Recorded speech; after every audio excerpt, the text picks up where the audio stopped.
as a man of my word, I promised when I made the greatest plots in hentai #1. Oh shit, here we go again.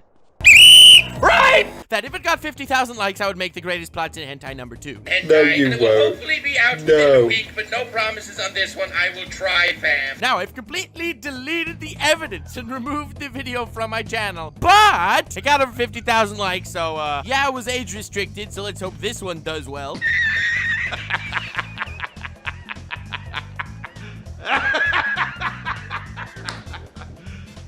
You serious? The greatest plots in hentai 2! Yes, this video will be deleted soon after uploading for the sake of my channel's survival, but a promise is a promise. So, yippee, here we go. 50,000 likes and the greatest plots in hentai 3 will be out eventually. Another one.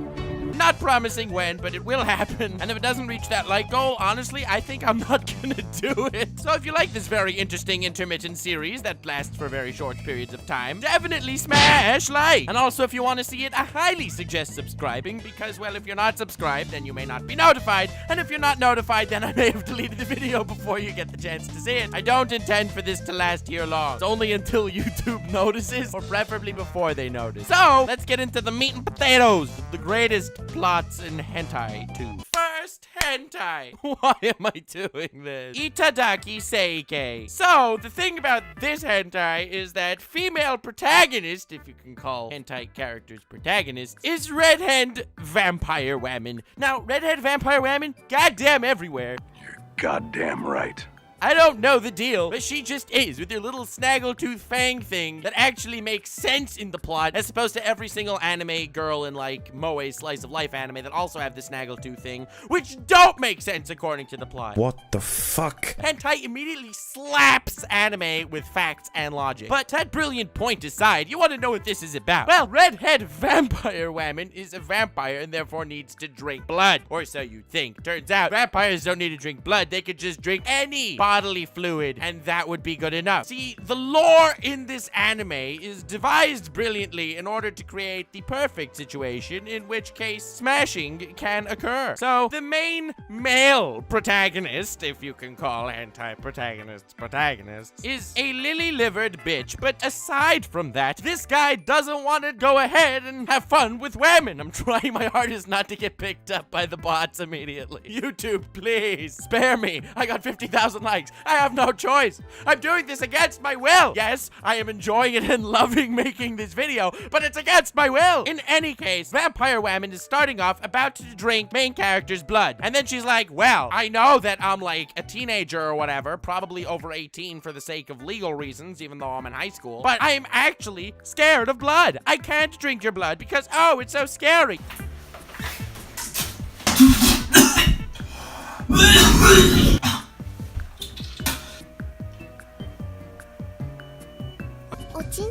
Yeah, vampire woman who's been living off blood for the last 18 plus years of her high school life. Scared of blood, but and then she proceeds to think of brilliant alternate ways in order to get her bodily fluids from this male, and this male coincidentally has bodily fluids to give her. And then it turns out that, yes, you thought she was a mere vampire that was sucking dick? No, not at all. In fact, only one of her parents is a vampire and the other one is a succubus. There we go. Vampire succubus woman joins the battlefield. Vampire succubus woman in Smash Wed. She can even be a meat fighter. I don't care. That would be dope. So, as you can see, not only does this hentai have fantastic plot, but it also has lore and world building as well, introducing different races into the mix in order to just get this one red-headed vampire succubus bimbo to have as many sexual quirks as possible in any given situation. Yes, of course she can inflate her breasts to 7 times their normal size. That's a superpower that comes equipped to any wonderful hentai protagonist. Well done, Itadaki Seikei. Extremely cool. Especially that part when 2 bullies are like, wow, that wimp actually got a hot woman. We can't let that happen. And they like sexually assault her and stuff. And then she's like, ha, reverse Uno card. I was secretly sexually assaulting you all along. Yes, one of the greatest twists of all time, if I do say so myself. Next hentai, Rape Gohoka. Oh, my favorite. Since birth rates in Japan were declining, this anime set up a brilliant social network, the likes of which modern society has yet to fully comprehend, and they legalized rape. Yes, this way, there will be more babies. Hooray! Japan.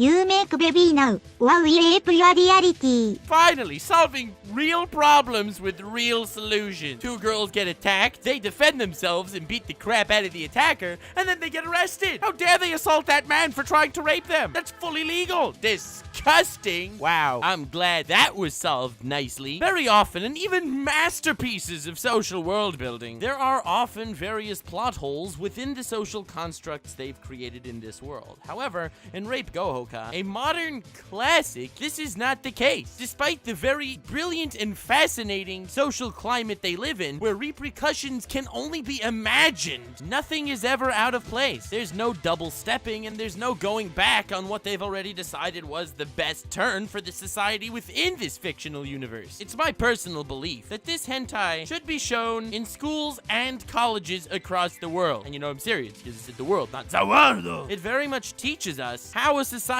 like this would function and gives us much to think about in our daily lives. This is definitely the thinker's hentai. And I think without a shadow of a doubt, it answers the age-old question, and yes, rape is actually bad. I'm gonna come out here and say it, as controversial of an opinion that actually is. Next hentai! Boy Meets Harem. It's pretty much as it sounds from the title. I think the plot is pretty fantastic and how it sets up the very interesting scenario. It's like, you know the TV show Lost? How it's really deep and it talks about survival on a desert island and stuff. All the really wacky ways people have to fight for their lives to survive. Well, Boy Meets Harem is very similar. It's about a boy on a plane with literally all busty women. Extra thick!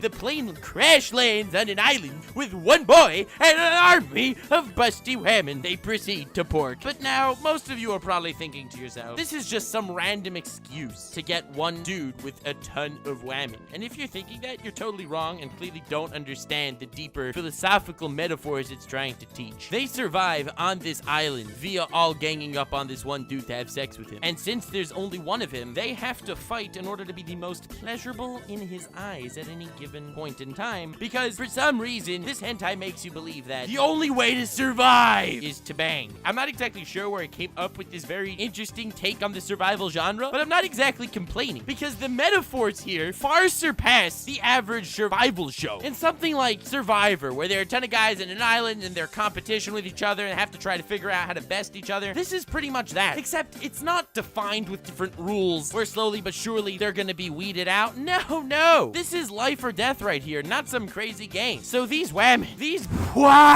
have to try their utmost hardest to give the boy in the title of Boy Meets Harem as big of an erection as they possibly can. Damn, boy, he's thick, boy! That is their goal, and everyone else is their competitors. This game is clearly a metaphor to Fortnite, because just like Fortnite, where you have many people that get thrown down onto an island to fight to the death, this is a very different type of thrown down to an island to fight to the death. It's where these women cannot be detected by the boy that they're necessarily trying to one-up each other at all times, but it's about them trying to be as horny as possible in order to claim that victory royale. Next hentai! So, I think we can all agree that the education system around the world sucks. And I think Dropout has finally found a solution to this problem. There are two types of people in Dropout. There are the students and the dropouts. Anyone, male or female, they don't judge because hentai is the highest plane of existence. If they fail, they're forced to now become a sex slave for the ones that pass. At first thought, you probably think that's Kind of retarded. In fact, I'd even go as far as to say that you probably downright don't even think it's a working system. But Dropout tells you nay, that is not the case at all. I very much believe that there are problems in any system that is tried to be implemented politically. Whether you're pro-socialist or pro-capitalist, honestly, I don't give a damn. I talk about cartoons, so suck it. But it's undeniable that every single system has their issues. If there would be a system without issues, then that would be the implemented system across the world, and we wouldn't need different political parties to be up in arms against each other. Yes, they all have flaws, period. Fact. And Dropout is showing you the ups and downs of capitalism. That is correct. The top class can truly flourish. Through hard work and determination, anyone can get to the top of the food chain. But unfortunately, those dropped to the wayside become the sex slaves of the upper class of society. Yes, this metaphor became extremely sad extremely quickly, but that is clearly the narrative that Dropout is trying to push. Do I agree? Irrelevant. Do I disagree? Equally. Irrelevant. All that matters is that there is so much that can be learned from hentai. And this plot, which is clearly trying to talk about a metaphor for the ups and downs of a capitalist society, truly shows us that no one wants to be left behind and become the society sex slave. So therefore, they end up working far harder and end up doing far, far better. They grow to new heights, whereas unfortunately the ones that fall far further and end up as the metaphorical as well as literal, in this case, sex slaves of Zawal. Very sad stuff here. But also definitely educational. Animac from Anime Uproar, the YouTube channel, was telling me that, oh, he has a PhD in political philosophy, and I was like, you can get that from hentai! The man didn't believe me, but god damn it, it's true. Next, hentai. Now, pet life is fascinating because it gives us quite the glance into the psyche of someone that's being blackmailed. Horrible stuff. Horrible indeed. So there's this one dude who walks up to a woman, steals her panties, and takes a picture of her private place, which was very not nice of him, and then says, now, you must obey my every command or I will send this picture around. So all of a sudden, blam! She has no choice but to listen to everything he says. Kneel before Zod! Nope. This is truly sad for the women, and I think we can all come together and agree to the trauma of this situation. But the only reason why I wouldn't say this is truly one of the absolute greatest and only like a tier 2 greatest plot in hentai is because if you could blackmail someone so easily, it would be an extremely sad and bleak world. I mean, this dude himself agrees that he can't just go ahead and sexual assault someone. I'm Larry Arthauer, and I'll refrain from touching my neighbor's kids again. But if he sexual assaults them and takes a picture of it proving that the assault happened, boom! The guy's unbeatable now. He can blackmail them and now have all the power. Yes, I find this logic in the blackmail scenario slightly pushed. I mean, I'm here critiquing the greatest plots in hentai. I have the right to talk about why the psychology of the characters does not exactly line up in this one scenario. So we're gonna leave this one here. Oh, thank God.